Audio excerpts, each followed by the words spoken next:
अस्सलाम वालेकुम वरहमतुल्लाहि वबरकातुहू।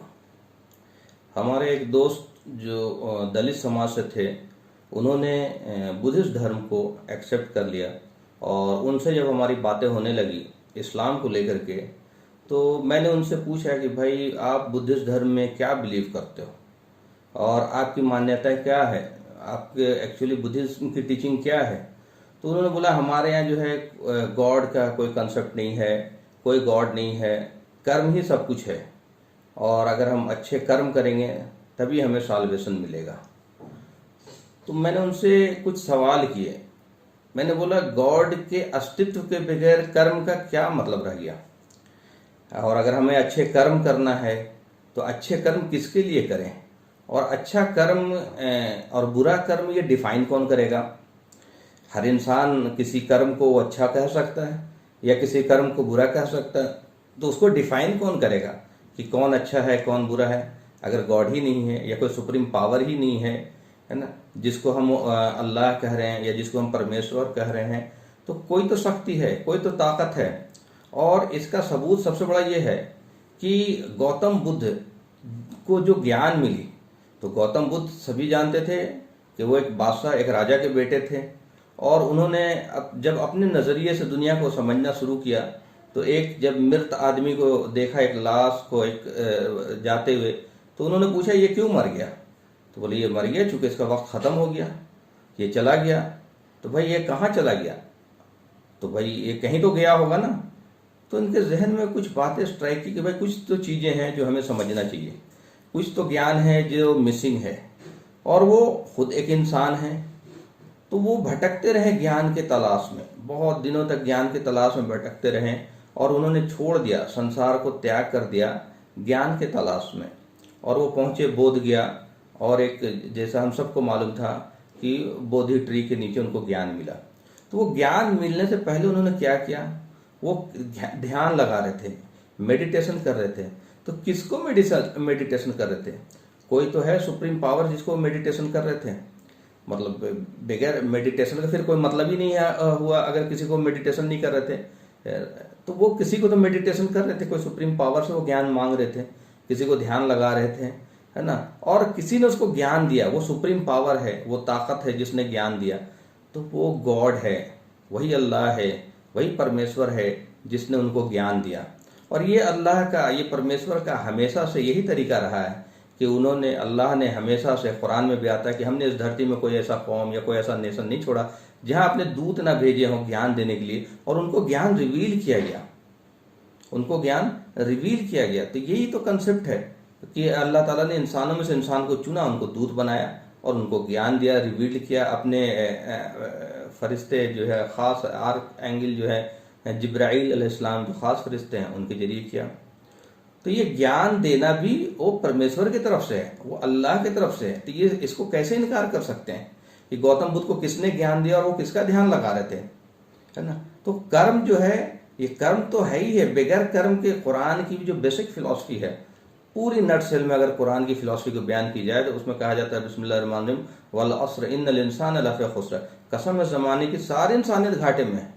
लेकिन वो जो क्राइटेरिया आगे बताई जा रही है कि कौन लोग घाटे में नहीं है, किसको साल्वेशन मिलेगा, किसको मुक्ति मिलेगा, कौन लोग जन्नत में जाएंगे, इल्लल्लज़ीना आमनू व आमिलुस सालिहात, जिनको फेथ है, ईमान है कि किसी के होने का कोई शक्ति, कोई ताकत, कोई पावर, जिसको हम अल्लाह कह रहे हैं, जिसको हम परमेश्वर कह रहे हैं। और उसका भी एक डिफिनेशन है, कुरान में भी डिफिनेशन आया बिस्मिल्लाहिर्रहमानिर्रहीम कि वो कुल हुवल्लाहु अहद, वो अकेला है, वाहिद है, बेनियाज है, आत्मनिर्भर है, ना वो किसी से जना गया है, ना उससे कोई जना जाता है, उसके जैसा ही कोई नहीं। वो बियॉन्ड इमेजिनेशन है, बियॉन्ड परसेप्शन है, बियॉन्ड कंप्रहेंशन है। हमें उतना ही मालूम है जितना दूतों के जरिए उसने ज्ञान दिया। उसे न नींद आती है, न ऊँघ आती, अलहई, वो जिंदा है। उसी को हम गॉड कह रहे हैं, जिसको ध्यान लगाया जा रहा। तो जो लोग ईमान, वल अस्र इन्नल इंसान लफी खुस्र इल्लल्लज़ीना आमनू, जो लोग ईमान लाते हैं ऐसे मालिक पे, जैसे अभी डिफिनेशन बताया गया, वामिलुस सालिहात, और अच्छे कर्म करते हैं। तो ये भाई ईमान का तो एक फैक्टर हो गया कि यकीन कि मेरा रब कोई है जिसने मुझे जीवन दिया है, वही मुझे मृत्यु देगा। उसने इस सारे इंसान को पैदा ही किया है ताकि वो उसकी बंदगी करे। वमा खलक़तुल जिन्ना वल इंसा इल्ला लियअबुदून, नहीं पैदा किया जिन्नात इंसान को मगर अपनी बंदगी के लिए, उसकी फरमाबरदारी करे, उसकी मान कर जिंदगी गुजारे। और वो मुशक्क़त में नहीं डालता। उसी ने किसी को अमीर बनाया, किसी को गरीब बनाया, ताकि वो आजमाए कि वो बंदा करता क्या है। वल्लज़ी खलक़ल मौत वल हयात लिनब्लुवकुम अय्युकुम अहसनु अमला, उसने जीवन और मृत्यु के चक्र में इसलिए बांधा ताकि वो आजमाए कि क्या करता है। तो पहली जो कंडीशन है वो बिलीव है, आस्था है कि मेरा मालिक कोई है, मैं अपने आप से मेरा वजूद नहीं है, और वहाँ हमें लौटना है। और अच्छे कर्म, तो ये जो बुद्धिस्ट बोल रहे हैं ना अच्छे कर्म, अच्छे कर्म, तो अच्छे कर्म का मतलब ही तब बनता है जब वो मालिक से रिलेटेड हो, मालिक के द्वारा हो, मालिक के लिए हो, है ना। वरना अच्छे कर्म का कोई मतलब ही नहीं बनता। हर इंसान अपने तरीके से अच्छे और बुरे कर्म डिफाइन करेगा। तो मालिक के अगर होने का तस्वुर ही नहीं है तो अच्छे कर्म बुरे कर्म का कोई मतलब ही नहीं रह जाता। और किसी दूत ने इनकार नहीं किया मालिक का, हो ही नहीं सकता, क्योंकि वो मालिक की तरफ से होते थे। और गौतम बुद्ध ने भी इनकार नहीं किया मालिक का, है ना। और ये बाद में चूंकि दीन लोग बिगाड़ते हैं, धर्म को लोग बिगाड़ देते हैं, वक्त के हिसाब से चीजें बिगड़ जाती हैं, तभी तो मालिक को दूसरे दूत भेजना पड़ रहा। जब गौतम बुद्ध से उनके डिसिपल आनंदा ने पूछा कि ओ मास्टर, आपके जाने के बाद हमें गाइड कौन करेगा, तो गौतम बुद्ध कहते हैं धम्मा पद में कि मैं ना तो पहला बुद्ध हूँ और ना मैं आखिरी बुद्ध हूँ, मेरे बाद और भी बुद्ध आएंगे और एक आखिरी बुद्ध आएगा जो सुप्रीम होगा, और जिसका नाम कैसे पहचानेंगे। आनंदा ने पूछा कि हम पहचानेंगे कैसे, तो वो मैत्रेय होगा। कहीं पे बर्मीज सोर्स में कहीं पे मैत्रेय आ रहा है, कहीं पे चाइनीज सोर्स श्रीलंकन सोर्स में मैत्रेय आ रहा, तो मैत्रेय और भी कई नाम उसमें गिनाए गए। तो उसका जो इक्विवेलेंट टर्म्स है वो होगा मर्सीफुल। तो जैसा भी हम जानते हैं मोहम्मद सल्लल्लाहु अलैहि वसल्लम के बारे में, जो आखिरी नबी है, और आखिरी नबी की प्रोफेसी, ये प्रोफेसी है, आखिरी नबी की प्रोफेसी अल्लाह ने सारे नबियों के जरिए बताई, ताकि जब आखिरी नबी आ जाए तो किसी तरह का कंफ्यूजन ना हो। तो मैत्रेय या मैत्रेय का इक्विवेलेंट वर्ड जो है वो कुरान में होता है रहमत, मर्सीफुल। तो कुरान खुद अल्लाह ताला को कहते हैं कि उनको हमने दुनिया के लिए रहमतुल लिल आलमीन बना के भेजा है, सारी दुनिया के लिए मर्सी बना के भेजा है, सारी दुनिया के लिए उनको रसूल बना के भेजा है, सुप्रीम। और ये उनकी प्रोफेसी में है कि this Buddha then Maitreya called supreme end of all men the chief, वो सारे इंसानों का चीफ होगा। मतलब वो किसी खास लोकल किसी खास ट्राइब या किसी खास इलाके के लिए नहीं होगा, सारी इंसानियत के लिए वो नबी होगा, वो रसूल होगा, वो दूत होगा। उसके बाद कोई रसूल और कोई दूत नहीं आएंगे, नबी नहीं आएंगे, कोई नया दूत नहीं आएगा, और उसके फिर क़यामत का ही मामला होगा, आखिरी मामला होगा। तो ये बात तो एस्टेब्लिश्ड है कि गौतम बुद्ध ने चूंकि उनको ज्ञान मिला था, चूंकि उसने ध्यान लगाया, तो वो ध्यान मालिक का लगाया और ज्ञान मालिक की तरफ से मिला। तो अच्छे कर्म और बुरे कर्म का मतलब तभी बनता है जब वो मालिक की तरफ से हो, है ना, मालिक के द्वारा डिफाइन किया हो और मालिक की तरफ वो लौटे। तो स्वर्ग और नर्क का कंसेप्ट, मतलब अच्छे कर्म अगर हम करेंगे, जो लोग मालिक में आस्थावान होंगे अच्छे कर्म करेंगे, जो कर्म की बात हो रही अच्छे कर्म करेंगे, और ये अच्छे कर्म डिफाइन कौन करेगा, वो खुद मालिक डिफाइन करेगा। अच्छे कर्म करेंगे, सत्य की वसीयत करेंगे, ऐसा नहीं कि अपनी ईगो की वजह से हम सत्य को ठुकराएंगे, सत्य की वसीयत करेंगे और सब्र की वसीयत करेंगे, तो ऐसे लोगों का ठिकाना जो है वो स्वर्ग होगा। इसी को साल्वेशन कहा जा रहा, इसी को मोक्ष की प्राप्ति कहा जा रहा। और ये बगैर अच्छे कर्म के नहीं हो सकते। बुरे कर्म करने वाले स्वर्ग में नहीं जाएंगे। तो ये बिल्कुल ठीक बात है कि कर्म अच्छे होने चाहिए, लेकिन कर्म का रिलेशन उसके मालिक से है। अगर मालिक नहीं है तो अच्छे और बुरे कर्म का कोई मतलब नहीं है। तो मैं अपने दलित भाई को या जो लोग बुद्धिज्म की तरफ अट्रैक्ट हो रहे हैं उनको मैं रिक्वेस्ट करता हूँ कि आप गौर करें कि भाई कहीं वो जो कंसेप्ट जो आपको दिया जा रहा है बुद्धिज्म में, भाई कोई स्वर्ग और नर्क नहीं है, कोई मालिक नहीं है, तो ये एक्चुअली बिगड़ी हुई फॉर्म है इन सब चीज़ों का। धर्म का मतलब ही होता है अतिउल्लाह अतिउर रसूल, इताअत करो अपने रब की। कैसे? चूँकि रब तो हमारे पास आया नहीं। अतिउर रसूल जैसे और नबी वक्त के नबी बताते हैं, वक्त के रसूल बताते हैं। तो जिस जमाने में जिसने जिस नबी को, जिस दूत को, जिस बुद्धा को पाया, उसने उसकी अनुसरण करी, तो ऐसा है जैसे उसने मालिक की अनुसरण करी। और यही लोगों का साल्वेशन होगा, यही लोग हमेशा हमेशा के लिए स्वर्ग में रहेंगे। तो हम जिस जमाने में हैं, आखिरी ज़माने के नबी जो है, रसूल जो है, वो मोहम्मद सल्लल्लाहु अलैहि वसल्लम है, जिसकी प्रोफेसी धम्मपद में भी है, जिसकी प्रोफेसी गौतम बुद्ध ने कर दी, जिसकी प्रोफेसी ईसा अलैहिस्सलाम ने कर दी, जिसकी प्रोफेसी मूसा अलैहिस्सलाम ने कर दी। और जितनी किताबें मौजूद हैं, चाहे वो वेद की हो, चाहे वो धम्मपद हो, चाहे वो बुद्धिस्ट की किताब हो, चाहे बाइबल हो, चाहे तौरात हो, चाहे इंजील हो, हर जगह आखिरी नबी, आखिरी रसूल की जो है वो भविष्यवाणी की हुई है, ताकि लोग जो है कन्फ्यूज ना हो। चाहे ताकि लोग गलतफहमी में ना पड़े, है ना। तो ये जो लोग कहते हैं कि बुद्ध मत में जो है ईश्वर का कंसेप्ट नहीं है, तो ये बिल्कुल गलत बात है।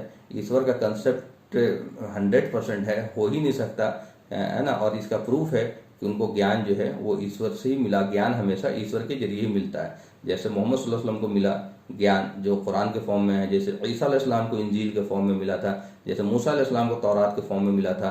हिंदुस्तान में भी बहुत सारे नबी आए होंगे, हमें नहीं पता, एग्जैक्ट मेंशन नहीं है, चूँकि हिस्टोरिकल पुरानी किताबें हैं, है ना। उनको भी सहीफे दी गई होंगी, जो पुरानी चीज़ें हो, मतलब एग्जैक्ट हम उसको नहीं कर सकते। लेकिन जिसका जिक्र है, 25 नबियों का जिक्र है कुरान में, 25 नबियों का जिक्र। और कई अल्लाह ताला कहते हैं कि हमने बहुत सारे रसूल भेजे जिनको हमने किताबें दी, सहीफे दी, सूफ़ उला का भी जिक्र है, अव्वलीन लोगों को भी जिक्र दी।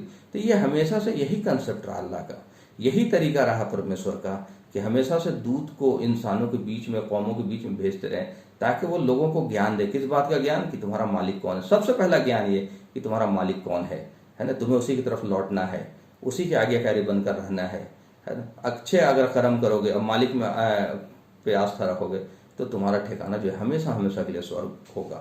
तो ये जब मैंने उनसे भी बात करी, जो है हमारे बुद्धिस्ट जो भाई थे, तो वो भी बड़ा मतलब वो इम्प्रेस हुए कि भाई मैं इस पर सोचूंगा, गौर करूंगा। मैंने उनसे रिक्वेस्ट किया कि आप कुरान शरीफ पढ़ें, ये आखिरी किताब है, ये फाइनल किताब है मालिक का। आपको इससे सारी चीज़ें, जब से कायनात को मालिक ने बनाया है, जब से उसके बाद पहले इंसान आदम अलैहिस्सलाम और हव्वा अलैहिस्सलाम को पैदा किया है, उसके बाद क़यामत का जिक्र है। क़यामत के बाद कौन लोग हैं जो जन्नत में जाएंगे, कौन लोग हैं जहन्नम में जाएंगे। जहन्नम में 2 लोग जाएंगे, पहला वो है जो मालिक का इनकार करता हो, तो मालिक का तो इनकार कर ही नहीं सकते। मालिक का इनकार करने वाले नास्तिक होते हैं, तो नास्तिकों का कोई धर्म ही नहीं होता है ना। तो ये जो बुद्धिस्ट अगर बोल रहे हैं कि मालिक है ही नहीं, तो फिर ये कोई धर्म ही नहीं हुआ, ये तो नास्तिकता फैला रहे हैं। तो जो लोग नास्तिक होंगे, मालिक के इनकारी होंगे, उनका भी ठिकाना नरक होगा। और जो लोग मालिक को छोड़ करके किसी को भी मालिक कह दें, चाहे इंसान को मालिक कह दें, मेरे माँ बाप भी इंसान हैं, गुरु भी इंसान है, दूध भी इंसान है, तो जो है वो जब इंसान को मालिक नहीं कर सकता, है ना, तो ये पेड़ पौधे तो छोटे हैं, जानवर तो छोटे, सूरज चांद तो बेजान है। तो एक परमेश्वर, एक मालिक, एक अल्लाह के अलावा कोई पूजनीय, कोई उपासनीय बचते ही हैं, तो उसी को मालिक कहेंगे। उसके साथ किसी को शरीक नहीं करेंगे, किसी को मालिक नहीं कहेंगे, है ना। तो ये 2 लोग जो मालिक के इनकारी होंगे या मालिक के साथ शरीक करेंगे, इन्हीं का ठिकाना नरक होगा। बाकी सारे लोग जो हैं वो जो है स्वर्ग जाएंगे। तो हमें गौर करना चाहिए, हमें सोचना चाहिए, हमें चिंतन मनन करना चाहिए। और जो लोग गौर करते हैं, चिंतन मनन करते हैं, उनको अल्लाह ताला हिदायत देता है। ये भी जो गौतम बुद्ध को जो हिदायत मिली या उनको जो ज्ञान मिला, वो गौर फिक्र की वजह से तो मिला, चिंतन मनन करने की वजह से तो मिला कि भाई हक क्या है, दुनिया की सच्चाई क्या है, आखिरत की सच्चाई क्या है, मृत्यु की सच्चाई क्या है, इस वजह से उनको ज्ञान मिला। तो आज भी इंसान अगर गौर फिक्र करेगा और मालिक से दुआएं करेगा, खास करके रात की तन्हाई में, अकेले में, मालिक से सत्य की अगर दुआ करेगा, मालिक से सत्य का ज्ञान मांगेगा, तो मालिक जो है, चूँकि वो मालिक जिसने हमें पैदा किया है, उसका कंट्रोल है हमारे ऊपर, वो हमारे इतना करीब है जितना गर्दन का नस। मन में कोई बात आती है सुनता, दिल में कोई बात आती है सुनता। आप एक बार करके तो देखें, मालिक को दिल से पुकार के तो देखें, लेकिन ऐसे मालिक को जो इंसान नहीं है ना। बाकी चीज़ें तो इंसान से छोटे हैं, पेड़ पौधा, जानवर, सूरज चांद, है ना। वो मालिक जो है वो बियॉन्ड इमेजिनेशन है, बियॉन्ड परसेप्शन है, लेकिन वो मालिक है। जब हम स्वर्ग में जाएंगे तो सबसे बड़ा इनाम होगा कि मालिक का दर्शन करेंगे। मालिक के बारे में उतना ही जानते हैं जितना मालिक ने हमें दूतों के जरिए बताया। जैसा कुरान में आता है कि मतलब वो वाहिद, अकेला है, बेनियाज है, न किसी से जना गया, न उससे कोई जना जाता है, उसके जैसा ही कोई नहीं है, उसे न नींद आती है, न ऊँघ आती है, अलहई वो जिंदा है। जिंदा इसलिए कह रहे कि कभी कोई डेड ऑब्जेक्ट न समझ ले, कोई रोशनी या सिर्फ प्रकाश न समझ ले, वो देखता भी है, वो सुनता भी है, वो हमारे इतना करीब है जितना गर्दन का नस।